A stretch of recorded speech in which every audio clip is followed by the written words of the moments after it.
Muito bem, agora vamos com o Luiz Arthur Nogueira, o mercado financeiro. Quais são os destaques, Luiz? Bom dia, Cláudia Bartel. Bom dia a todos. Está no ar o Mercado Financeiro, sempre com as principais notícias da economia e do mundo das finanças. Muito obrigado a você pelo carinho da sua audiência. Hoje eu estou aqui no Distrito Federal, próximo de Brasília. Aliás, Brasília continua muito agitada, com uma enorme expectativa do mercado sobre o anúncio do novo arcabouço fiscal pelo Ministério da Fazenda, que vai substituir o teto de gastos. Há uma expectativa de que esse anúncio ocorra antes do dia 22 de março. Por que essa data? Porque justamente no dia 22 de março haverá reunião do Copom, o Comitê de Política Monetária do Banco Central, que vai definir o futuro dos juros. E seria muito bom que o Banco Central já tivesse conhecimento dos detalhes desse novo arcabouço fiscal, o que poderia favorecer a decisão do Banco Central em relação ao futuro dos juros. Por falar em juros, tem tudo a ver com inflação. A Fundação Getúlio Vargas divulgou hoje o IGPDI do mês de fevereiro, o IGPDI que é da família dos IGPs, ou seja, é um índice que concentra 60% de peso no atacado, 30% de preço ao consumidor e 10% vem da construção civil. E aqui uma boa notícia, assim como já havia acontecido em janeiro, o índice veio baixo, próximo de zero em fevereiro. Em janeiro foi 0,06% de alta e agora em fevereiro apenas 0,04% de alta. Quem nos acompanha por imagens, na Panflix no YouTube, observa o gráfico. Repare que no ano passado nós tivemos 5 meses consecutivos de deflação, ali no período de julho até novembro. Depois, em dezembro, veio uma inflação de 0,31% e aí começou esse ano com inflação bem baixa, eu repito, apenas 0,06% em janeiro e agora 0,04% em fevereiro. No próximo gráfico, a gente vai poder ver o acumulado em 12 meses e aí fica nítida a melhora da inflação medida pelo IGPDI. Há um ano, nós tínhamos no acumulado em 12 meses uma inflação lá atrás, em fevereiro, de 15,3%. E agora uma inflação também acumulada em 12 meses de apenas 1,5%. Ou seja, a inflação era 10 vezes maior há exatamente um ano, o que mostra de fato que a inflação vem caindo, principalmente no atacado. Falta isso chegar com mais força no varejo, porque, claro, o Banco Central, quando olha para a inflação, para tomar suas decisões de juros, ele olha o índice oficial, que é o IPCA, né? E o IPCA tem um peso muito grande de índice ao consumidor de preços no varejo. Então é importante que essa deflação do atacado, esse índice bem baixo no atacado, chegue na ponta para o consumidor. Lembrando que o Banco Central tem uma missão difícil, porque a meta desse ano é de 3,25%, com uma tolerância de 1,5 ponto para mais ou para menos, o que dá um teto da meta de 4,75%, só que o mercado projeta uma inflação para esse ano de 5,90%. A gente mostrou ontem aqui mesmo no programa Mercado Financeiro o Boletim Focus, justamente mostrando essa previsão de 5,90%, é o que tudo indica. O Banco Central vai estourar o teto da meta pelo terceiro ano consecutivo e é isso que dificulta ele ter neste momento um ímpeto de começar a reduzir juros, embora ele esteja olhando já mais para a inflação de 2024 do que propriamente a inflação deste ano, porque o jogo deste ano está praticamente dado. Aliás, duas informações importantes para o Banco Central. A primeira, os combustíveis subiram na semana passada, segundo pesquisa da ANP, Agência Nacional do Petróleo. Era esperado, porque o governo Lula voltou a cobrar gradativamente os impostos federais PIS/COFINS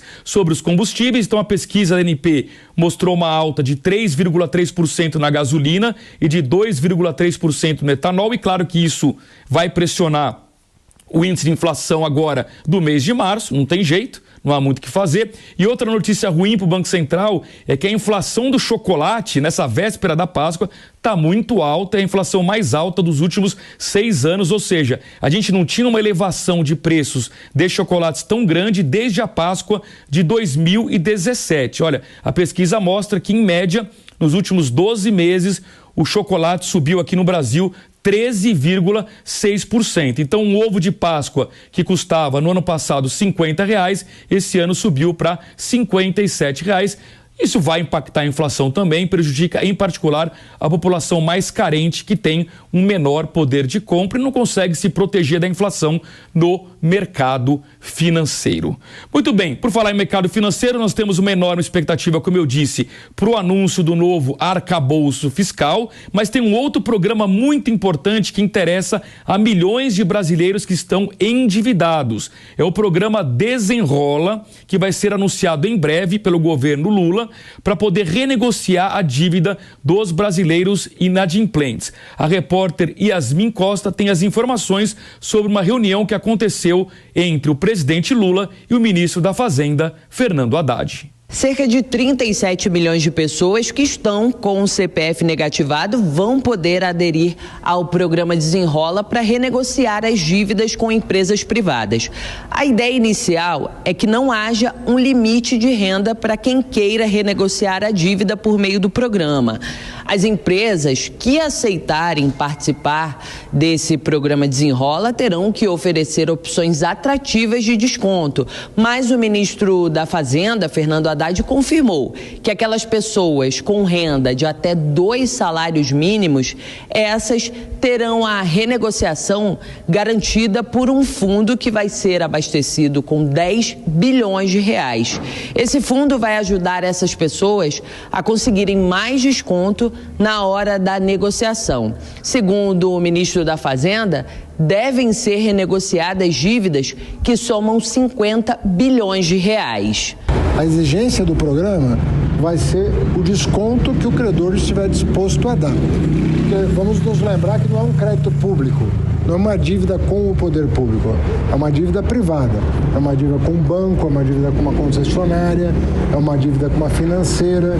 Então nós temos que modelar o sistema para que quanto maior seja o desconto, mais chances o credor tenha de receber o débito que vai ser honrado pelo devedor. Ele deve girar em torno de 10 bilhões de reais para uma dívida estimada de 50 bilhões de reais, envolvendo 37 milhões de CPFs, que hoje estão negativados. O governo federal autorizou, neste momento, a contratação do desenvolvimento do sistema que vai criar a plataforma onde as pessoas vão poder renegociar essas dívidas diretamente com as empresas privadas.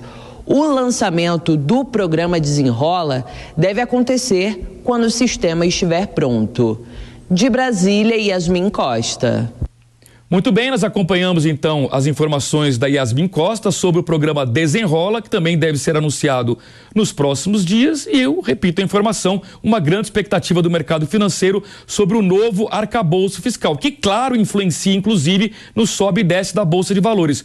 Vamos aproveitar agora para conferir a abertura do mercado financeiro hoje. Reparem na tela que o índice Bovespa, que abriu agora há pouco aqui na B3 em São Paulo, lá na B3 em São Paulo, e obviamente que está influenciando muito essa expectativa dessa nova regra fiscal que vai substituir o teto de gastos. No próximo gráfico, a gente vai ver as bolsas globais.